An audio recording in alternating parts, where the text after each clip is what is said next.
देवी और सज्जनों, आज 21वीं सदी के आधुनिक भारत की विकास यात्रा में एक शानदार अध्याय जुड़ा है। Indian national space promotion and authorisation centre यानी इन स्पेस के हेडक्वार्टर के लिए सभी देशवासियों को और विशेष करके साइंटिफिक कम्युनिटी को मैं बहुत बहुत बधाई देता हूं। आजकल हम देखते हैं कि सोशल मीडिया पर युवाओं को कुछ एक्साइटिंग या इंटरेस्टिंग पोस्ट करना होता है तो उससे पहले वो अलर्ट करते हैं और अलर्ट में मैसेजिंग करते हैं, watch this space, watch this space. Bharat की स्पेस इंडस्ट्रीज के लिए इन स्पेस का लॉन्च होना वॉच दिस स्पेस मोमेंट की तरह ही है। इन स्पेस भारत के युवाओं को, भारत के बेस्ट साइंटिफिक माइंड्स को अपने टैलेंट दिखाने का एक अभूतपूर्व अवसर है। चाहे वो सरकार में काम कर रहे हो या सेक्टर में, इन स्पेस सभी के लिए बेहतरीन अवसर लेकर के आया है। इन स्पेस में भारत की स्पेस इंडस्ट्रीज में क्रांति लाने की बहुत क्षमता है और इसलिए मैं आज जरूर इस बात को कहूंगा कि watch this space. In space is for space, in space is for pace, in space is for ace. साथियों, दशकों तक भारत में स्पेस सेक्टर से जुड़ी प्राइवेट इंडस्ट्री को सिर्फ वेंडर के तौर पर ही देखा गया। सरकार ही सारे स्पेस मिशन और प्रोजेक्ट्स पर काम करती थी। हमारे प्राइवेट सेक्टर वाले लोगों से जरूरत के हिसाब से बस कुछ पार्ट्स और इक्विपमेंट्स ले लिए जाते थे।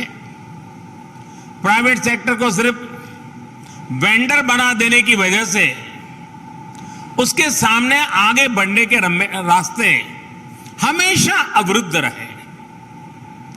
एक दीवार खड़ी रही जो सरकारी व्यवस्था में नहीं है, भले ही वो कोई वैज्ञानिक हो या फिर कोई युवा, वो स्पेस सेक्टर से जुड़े अपने आइडियाज पर काम ही नहीं कर पाते थे। और इस सब में नुकसान किसका हो रहा था? नुकसान देश का हो रहा था। और इस बात गवाह है कि आखिर बिग आइडियाज ही तो विनर्स बनाते हैं। स्पेस सेक्टर में रिफॉर्म करके उसे सारी बंदिशों से आजाद करके इन स्पेस के माध्यम से प्राइवेट इंडस्ट्री को भी सपोर्ट करके देश आज विनर्स बनाने का अभियान शुरू कर रहा है। आज प्राइवेट सेक्टर सिर्फ वेंडर बनकर नहीं रहेगा, बल्कि स्पेस सेक्टर में बिग विनर्स की भूमिका निभाएगा। भारत के सरकारी स्पेस संस्थानों का सामर्थ्य और भारत के प्राइवेट सेक्टर का पैशन जब एक साथ जुड़ेगा तो उसके लिए आसमान भी कम पड़ेगा। Even sky is not the limit.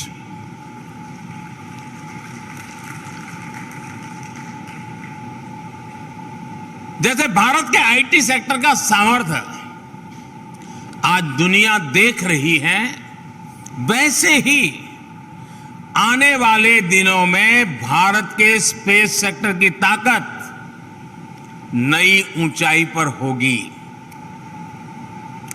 In space industry, startups और इसरो के बीच ट्रांसफर ऑफ टेक्नोलॉजी को भी फैसिलिटेट करने का काम करेगा। प्राइवेट सेक्टर इसरो के रिसोर्सेज का इस्तेमाल भी कर सके, इसरो के साथ मिलकर काम कर सके, ये भी सुनिश्चित किया जा रहा है। साथियों, स्पेस सेक्टर में ये रिफॉर्म करते समय मेरे मन में हमेशा भारत के युवाओं का असीम सामर्थ्य रहा। और अभी जिन स्टार्टअप्स में जाकर के मैं आया हूं, बहुत छोटी आयु के नौजवान और बहुत बुलंद हौसले के साथ वो कदम आगे रख रहे हैं। उनको देख करके, उनको सुन करके मेरा मन बड़ा प्रसन्न हो गया।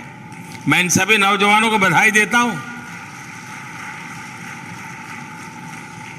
स्पेस सेक्टर में पहले की जो व्यवस्थाएं थी, उसमें भारत के युवाओं को उतने मौके नहीं मिल रहे थे। देश के नौजवान अपने साथ इनोवेशन, एनर्जी और स्पिरिट ऑफ एक्सप्लोरेशन को लेकर आते हैं। उनकी रिस्क टेकिंग कैपेसिटी भी बहुत होती है। ये किसी भी देश के विकास के लिए बहुत जरूरी होता है। लेकिन अगर कोई युवा कोई इमारत बनाना चाहे